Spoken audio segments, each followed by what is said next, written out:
très heureuse d'être avec vous aujourd'hui. Mon nom est Pauline Lapointe-Chirac. Je vous présente mon livre « Au seuil d'une porte » et également traduit en anglais « On the Way In », puis édité en version bilingue « Au seuil d'une porte, On the Way In ». Jeune, mes lectures m'ont amené à m'ouvrir sur le monde, à d'autres réalités humaines. J'ai quitté mon Lac-Saint-Jean pour aller vivre à Toronto. Même si je n'avais aucune connaissance de la langue anglaise, j'avais soif d'aventure. La culture anglo-saxonne est si différente de la nôtre. Mes 3 années de scolarité m'ont donné la chance de rencontrer de nombreux immigrants et, curieusement, je me suis vite sentie comme eux, immigrante. Je cherchais des outils pour me permettre de développer ma personnalité et de me réinventer. Quelle chance j'ai eue! J'ai rencontré quelqu'un qui m'a aidé à aller plus loin dans mon cheminement. Bien qu'originaire d'un autre pays, j'ai trouvé l'âme sœur.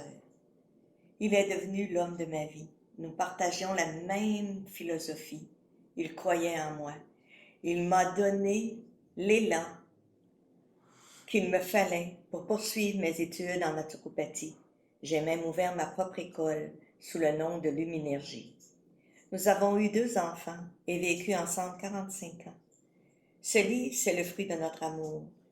Comme il est décédé avant la naissance de mes petits-enfants, j'ai voulu leur faire connaître cet homme merveilleux qu'était leur grand-père.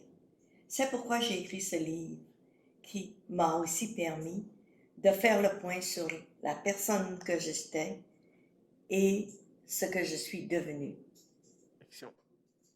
Revoir sa vie, c'est vivre une expérience unique. C'est un peu comme lorsqu'on se met au volant d'une automobile. On doit regarder devant soi, tout en portant un regard au rétroviseur, ce qui représente son passé. Lorsque le temps est brumeux, c'est sécurisant d'être derrière un camion. Mais lorsque la visibilité est claire, ce camion peut nous empêcher d'avancer et devenir même un obstacle. Il faut alors envisager un plan B. L'écriture nous conduit vers une prise de conscience. Elle nous ramène au moment présent et ouvre des portes vers de nouvelles réalités. Écrire, c'est aller du je au nous. Se questionner sur notre attitude, nos gestes, afin de refaire connaissance avec soi. Écrire, c'est prendre du temps. Du temps pour s'identifier ses forces, ses faiblesses et trouver de nouveaux atouts pour mieux discerner autrui, pour goûter à une vie plus satisfaisante et plus sereine. Dans le processus d'écriture, émotions et sentiments ont besoin de se comprendre. Lorsqu'on est tiraillé par son vécu, beaucoup de pièges affectent notre bonheur. L'intelligence du cœur doit s'unir avec la tête. Sinon, la main étant en continuité du cœur, est incapable de s'exprimer avec cohérence. Faire confiance en sa mémoire, revoir sa vie dans le calme, tout comme on peut observer le courant du ruisseau. Se rappeler également qu'oser écrire sa vie, c'est le plus beau cadeau qu'on peut s'offrir et offrir à sa famille, un héritage qui vient du cœur, qui touche les émotions. Maintenant, j'aimerais vous présenter mon livre. Au cœur de celui-ci se trouvent mes 2 petits-enfants, mon bonheur. Chacun d'eux me rappelle mon conjoint. Et de nature calme, à son tempérament, il me dit « J'ai pensé, j'ai réfléchi. » Gabriel, tandis que lui a le charisme de son grand-père, il est toujours souriant.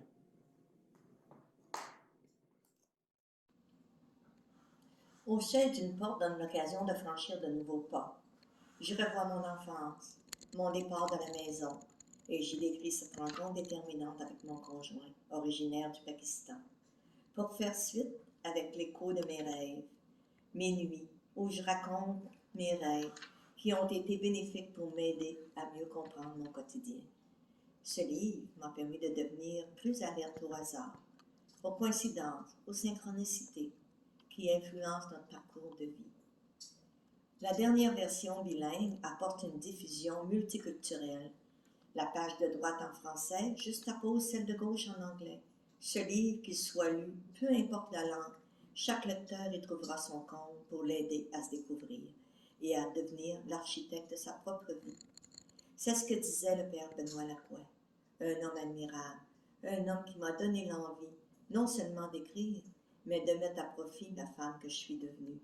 Une femme d'ici, oui, mais une femme du monde aussi. Au seuil d'une porte a été adapté en format audio pour les personnes ayant un problème de vision. On le retrouve aussi en format électronique, ainsi que chez le libraire, à votre bibliothèque et chez mon éditeur Apothéose. Un petit mot pour conclure.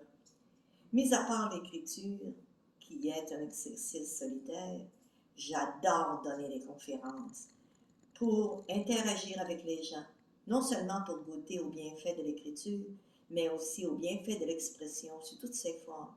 Il n'est pas essentiel que cet exercice vise à être publié, seulement à laisser parler son cœur. Pour terminer, je vous décris quelques extraits de mon livre. J'ai entrepris cet ouvrage en souvenir de mon conjoint Joseph et en hommage à mes 2 enfants qui m'ont fait connaître le miracle de la vie. En laissant défiler ces souvenirs, j'ai pris plaisir à étirer le temps, à dénouer la trame de mon enfance, à me reconnecter à mes aspirations. De nature curieuse, j'étais tout simplement émerveillée par cette chance du destin. Je vivais une fascinante aventure, échanger, observer, analyser pour mieux comprendre l'humain. Cette démarche m'emmena à explorer davantage le monde des sens, faire de cette sensibilité un atout, une qualité, une faculté à développer pour devenir plus intuitive, vivant passionnément le moment présent. Je ne faisais pas que vivre, mais j'existais dans tous les fibres de mon corps. J'ai appris à observer les événements, à les suivre étape par étape. Je sentis une conscience qui s'éveillait à la liberté de soi et des autres, à celle de la compassion. Voici un exposé du livre. La vie est-elle provocation, questionnement et source de défi? Suffit-il parfois de laisser émerger les sentiments et d'accueillir leur magie, ou d'ouvrir de nouvelles portes, tout en laissant les inspirations se tourner vers le renouveau et l'espoir? Nous faut-il affronter la vie pour grandir et évoluer, ou simplement nous réaliser selon notre personnalité? Je crois qu'au fil de ces expériences et de ces émotions suscitées, chaque personne se découvre et trouve sa vie, sa véritable raison d'être. Une nuit, j'ai fait ce rêve. Quelqu'un ouvre une porte, me conduit dans une pièce à l'ambiance sereine. Je m'assois et observe la flamme haute et brillante d'une bougie. Progressivement, je me concentre sur ma respiration. Je sens les murmures de l'air entrer et sortir.